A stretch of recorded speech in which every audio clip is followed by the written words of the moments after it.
It's a neat little nugget of information I found out here about the Diff module. So I've been using Diff for years and never realized this was in there.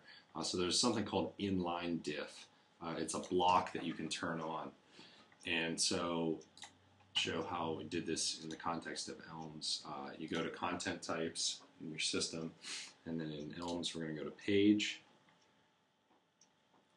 and then you want to go to workflow settings, and you'll see for Diff there's show diffs inline for this content type. So make sure that that's checked.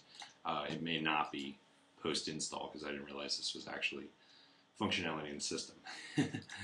Go to site building, and then if you go to context, you're going to want to make a context that actually implements the inline diff functionality. So in this case, I have ELMS core nav inline diff. In the future, this will probably be part of beta 2 or something. So if we look right here, you'll see we have path. We've got the fact that it's a version. This down. There we go. And then blocks. And so you're going to want to select a block called inline diff. I gave mine a weight of 1, and it's thrown over in ELMS navigation left, which is the wrapper, if you will, the wrapper interface. So let's see what this actually does. So I'm going to go into a sandbox, and we'll go into my style guide. I'm sure there's some changes there. And so let's go to a page that has some content on it. Down in the style guide, maybe tables. There we go. And so you'll see over on the left, and we got a lot of options because I'm an admin. I see a lot of these options. We have highlight changes here. You see no highlighting is set at the moment. So if I click this, you'll see this is kind of a shorthand way of getting to all the revision history.